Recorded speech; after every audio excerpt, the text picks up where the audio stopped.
Mimi nafikiri tuna tatizo kubwa la kutokuwa na usawa mbele ya sheria. Mashitaka aliyofunguliwa Lissu ya uhaini, nikisoma sheria ile naona ni yamejengwa zaidi katika kuhukumu nia yake, kwamba na nia hovu. Lakini tumeona hivi karibuni, tulimuona mmoja juzi akisema Chadema italeta Mpox na Ebola, hakuchukuliwa hatua. Kwa hiyo mimi nilikuwa nafikiri kinachohitajika ni ustahimilivu, resilience ya hoja zinazotolewa. Huu ni mwaka wa uchaguzi, tunahitaji kuvumiliana, hata kama hatupendi kusikia yanayosemwa, lakini tuyavumilie. Yanayojibika yajibike, yasiyojibika yatafutiwe ufumbuzi. Kugeuza mashtaka ya kisiasa kuwa ya uhaini, sioni kama inachafua hali yetu ya nchi.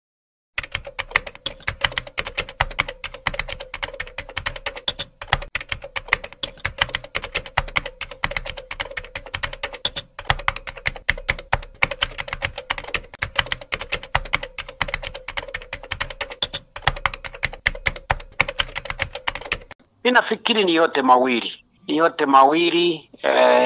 Ushawishi wa Chadema ninaona kama unapokelewa, kwa sababu sioni anayelazimishwa kwenda kuwasikiliza. Watu wanakwenda kuwasikiliza. Dai lao kwa kweli ni dai la mnyonge aliendi Joshi. Dai lao la kutaka mabadiliko linahitaji lijibiwe, halijajibiwa.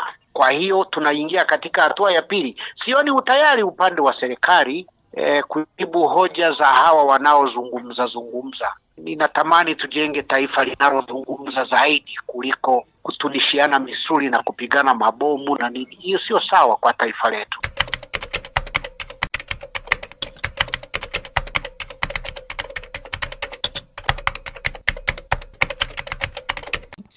Inaweza kuwa na hatari, kwa sababu sasa hivi tunazungumzia watu wanaokwenda kwenye mikutano, sio wazee. Wale wazee 5 na CCM ya mwanzo hawaendi tena kwenye mikutano hii. Sana watakwenda kwenye mikutano ya kubebwa, lakini mikutano ya kujitakia wanaoenda wengi ni Gen Z na vijana, na hawa ni vijana ambao wamekata tamaa, wengine kwa kukosa ajira, wengine hawana hata mlo wa asubuhi na jioni. Kwa hiyo nafikiri hekima inatakiwa. Ninaona nguvu zaidi kuliko hekima. Tanzania yetu miaka yote tumeishi kwa matumaini. Matumaini ya haki itatendeka, matumaini ya kesho itakuwa bora zaidi, matumaini ya mabadiliko ya mfumo, mabadiliko ya viongozi na kadhalika. Watu wakiishi kwa matumaini ni rahisi sana kuwatuliza. Hata sisi kikwetu, mama akiona hana chakula anachukua mawe, anachemsha mawe. Watoto wakiona chungu kinatokota wanatumaini kwamba chakula kitaiva wakati ni mawe. Sasa matumaini hayo yanaelekea kuisha katika taifa letu.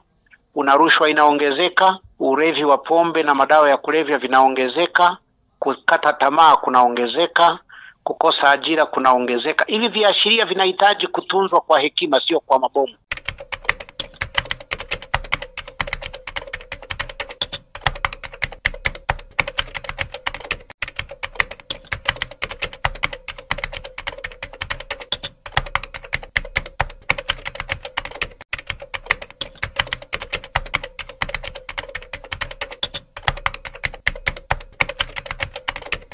Nilishasema toka zamani kwamba fuara za Mheshimiwa Rais zimetekwa, zichambua na watu wamesikia. Naweza kusema nafikiri aliyebaki anaamini katika fuara ni rais na mimi peke yangu.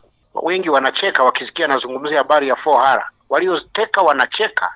Utazungumzaje fuara? Unakwenda kwa huyu anasema anahutubia mkutano, anasema tunataka reforms, polisi wasiingilie mambo ya siasa. Halafu polisi wanaenda kuingilia mkutano. Hapo fuara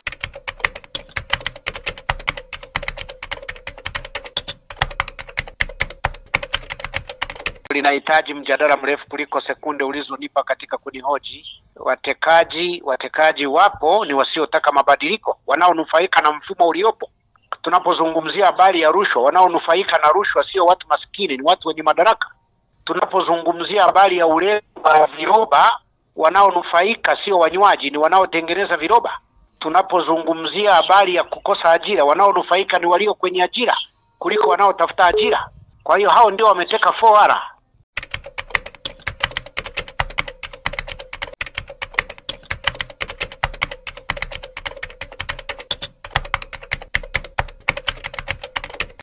Oya, ina athari kubwa sana. Inatishia kila kitu. Ninafikiri hata watu wenye mitaji yao mikubwa ya kuwekeza hapa nchini inabidi wanaweza kuogopa, kwa sababu viashiria vya kuvunja amani vipo, na amani haitunzwi kwa kupiga mabomu, inatunzwa kwa kuzungumza na kumaliza tofauti zenu. Mimi ni mmoja wa watu wanaoamini taifa letu ni kubwa sana kuliko vyama. Hivi vyama tu ni makundi ya watu, vimejaa maslahi. Iwe CCM, iwe Chadema, iwe nani, ni vikundi vya maslahi ya kubeba madaraka na kutawala. Wanagombania nyama, sisi wanatuachia mifupa. Mimi naliangalia taifa, na wanahitajika watu wengi wa kuangalia kwamba taifa letu ni kubwa kuliko Chadema, taifa letu ni kubwa kuliko CCM. Siwaoni.